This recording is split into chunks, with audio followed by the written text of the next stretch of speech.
Oke, assalamualaikum warahmatullahi wabarakatuh. Di sini saya bersama Mbak Sakinah yang akan mempresentasikan tentang psikologi. Hal-hal yang akan dibahas seperti pengertian psikologi, secara psikologi, aliran psikologi, metode pendidikan dalam psikologi. Pengertian psikologi. Psikologi adalah ilmu pengetahuan yang menyelidiki dan membahas tingkah laku terbuka dan tertutup pada manusia, baik selaku individu maupun kelompok dalam hubungannya dengan lingkungan. Psikologi diambil dari bahasa Yunani, psise yang artinya jiwa, logos yang artinya ilmu. Jadi psikologi itu artinya ilmu yang mempelajari tentang kejiwaan manusia. Kemudian sejarah psikologi. Yang pertama, di masa Yunani, pendekatan dan orientasi filsafat masa Yunani yang terserah pada eksplorasi alam, ditandai dengan kemajuan di bidang astronomi dan matematika. Causal explanation adalah indikator untuk perkembangan tahap intelektual bagi peradaban manusia. Masa pra-Yunani kuno, tahap intelektual masih primitif, yaitu theological atau animisme, atribusi pada dewa-dewa yang spiritual power. Contohnya, Mesir, manusia adalah pihak yang lemah. Perilaku ditentukan oleh kekuatan para spirit, maka tugas utama manusia adalah menjaga hubungan baik dengan mereka dengan cara menjunjung tinggi otoritas para spirit. Sejak zaman filsuf-filsuf besar seperti Socrates, telah berkembang filsafat mental yang membahas secara jelas persoalan jiwa raga. Yang kedua, masa abad pertengahan. Di masa abad pertengahan ini terdapat beberapa irisan-irisan yang membahas tentang masa abad pertengahan. Yang pertama, akhir Helenistik, yaitu pendekatan natural sinse dari Aristoteles disebarkan oleh muridnya Alexander the Great melalui ekspansi militer sampai ke arah timur. Bersamaan dengan itu mulai juga masuk pandangan belahan dunia timur ke barat, terutama Persia, India, dan Mesir. Dengan runtuhnya kekuasaan Alexander the Great, pengaruh timur ini semakin kuat, ditandai dengan menguatnya pandangan spiritualitas menggantikan naturalisme. Yang kedua, masa Romawi. Konteks sosial. Pemerintahan Kekaisaran Romawi yang mendunia dengan tertib administrasi kependudukan yang kuat serta jaminan akan ketentraman sosial. Kemudian yang selanjutnya, pengaruh Kristen. Pengaruh Kristen ini mengacu pada konteks sosial. Yang pertama, masa penyebaran agama Kristen dengan tokoh Yesus sebagai perwujudan manusia sempurna, beserta perilakunya yang harus jadi teladan. Yang kedua, paham Tritunggal yang mengandaikan Tritunggal itu seperti tiga menjadi satu. Kan kalau Tuhan di Kristen ada Tuhan Bapa, Tuhan Ibu, Tuhan Anak. Itu yang dinamakan Tritunggal. Yang ketiga, gereja pada para ulamanya berperan penting dalam masyarakat. Masa Renaissance. Konteks sosial dan intelektual masa ini merupakan reaksi terhadap masa sebelumnya, di mana pengetahuan bersifat doktrinal di bawah pengaruh gereja dan lebih didasarkan pada iman. Kemudian ada masa pasca Renaissance dan revolusi ilmiah. Konteks sosial dan intelektual ada beberapa pandangan penting tentang manusia pada masa ini. Pola pikir yang lebih mekanistik dalam memandang alam dan manusia. Itu berarti alam memiliki sistem, dapat diramalkan dan tidak tunduk pada hukum-hukum spiritual belaka. Manusia juga memiliki reason, kemampuan untuk berpikir logis, dan dengan demikian tidak tunduk total kepada hukum spiritual dan kesetiaan semata. penganjur seperti satu teori Newton tentang gravitasi, heliocentris, supermissus. Yang ketiga, main body solution dari Descartes natur filosofi. Wajah psikologi memasuki abad ke-20. Memasuki abad ke-20, psikologi berkembang dalam berbagai school of thought. Kalau Won menetapkan dasar bagi psikologi dengan pandangan strukturalisme, maka selanjutnya berbagai aliran utama yang muncul adalah sebagai berikut, seperti fungsionalisme, behaviorisme, psikoanalisa, psikologi gestalt, psikologi humanistik. Aliran-aliran dalam psikologi. Psikologi pada abad ke-20, para ahli saling berargumentasi menurut hasil penelitiannya masing-masing yang berbeda-beda. Namun akhirnya saling melengkapi, sehingga menimbulkan berbagai aliran psikologi. Aliran psikologi dibagi menjadi 5 aliran, yaitu diantaranya yang pertama yaitu aliran strukturalisme.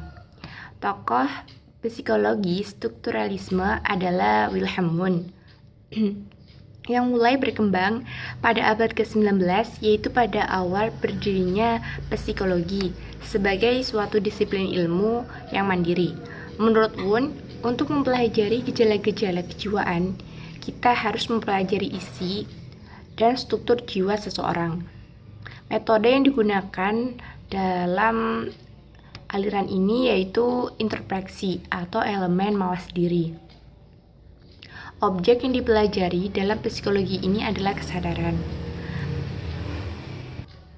Yang kedua yaitu aliran fungsionalisme.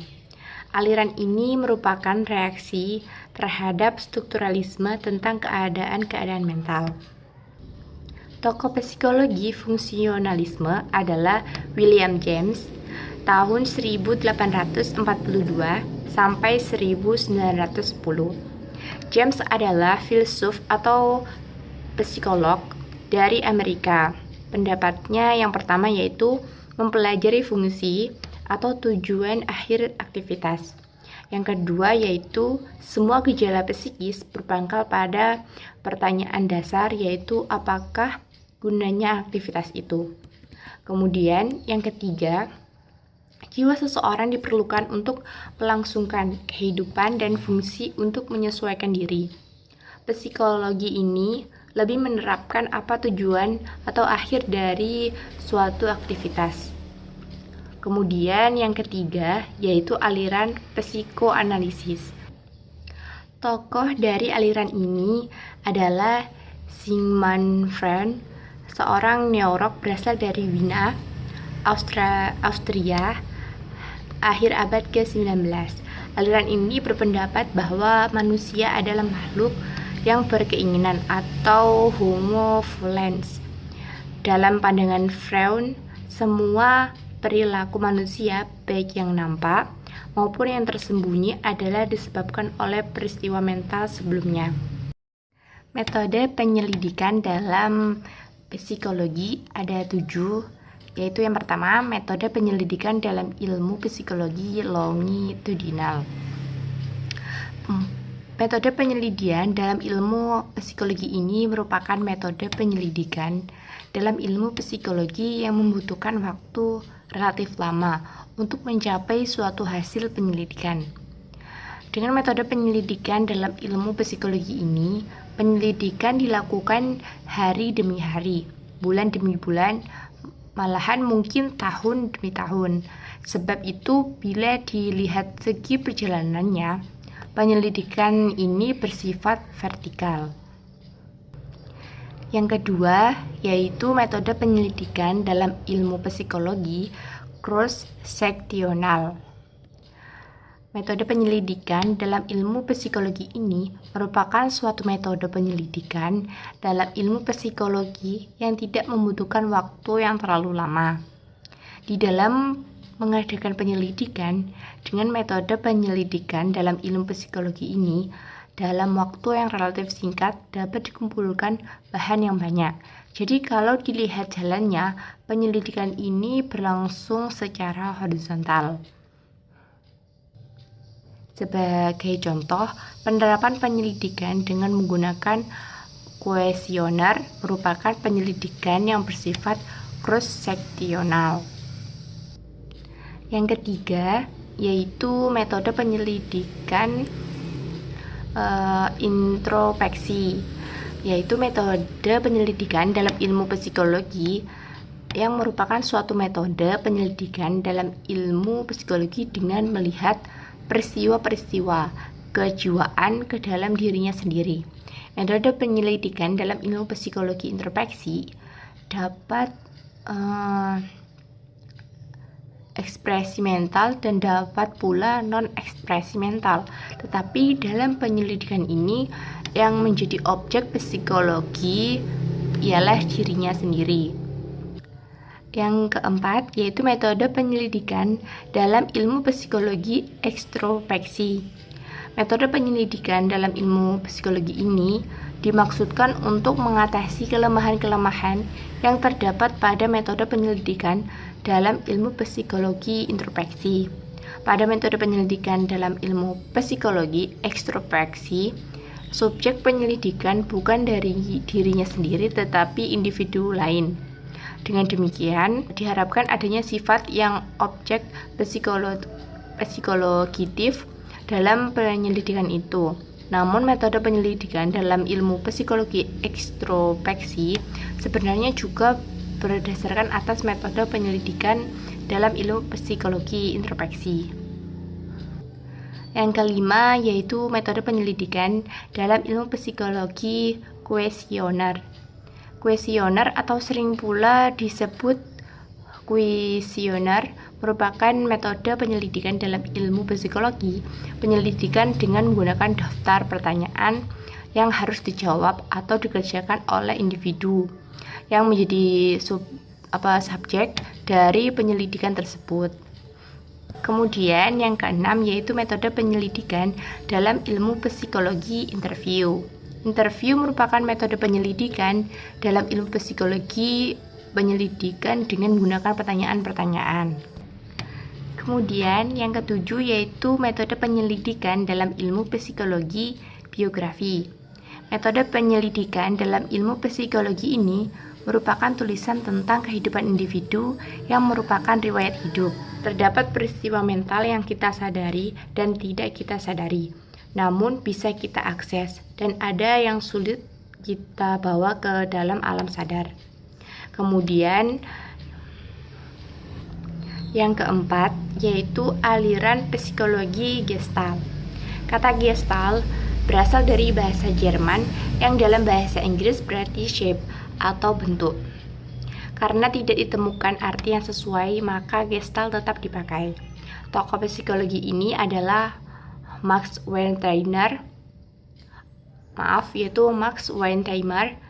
pada tahun 1880 sampai 1943, yang berpendapat bahwa dalam alat kejiwaan tidak terdapat jumlah unsur-unsurnya, melainkan Gestalt atau keseluruhan.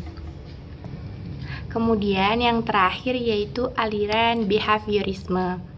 Aliran behaviorisme ini adalah sebuah aliran dalam psikologi yang didirikan oleh John B. Watson tahun 1913 dan digerakkan oleh Bernhard Friedrich Skinner. Aliran ini sering dikaitkan sebagai aliran ilmu jiwa, namun tidak peduli pada jiwa. Di sini psikologi didefinisikan sebagai sains, dan sementara sains hanya dihubungkan dengan suatu yang dapat dilihat dan dialami saja. Sedangkan jiwa tidak bisa diamati, maka tidak digolongkan ke dalam psikologi. Aliran ini memandang manusia sebagai mesin yang dapat dikendalikan perilakunya melalui suatu pelaziman.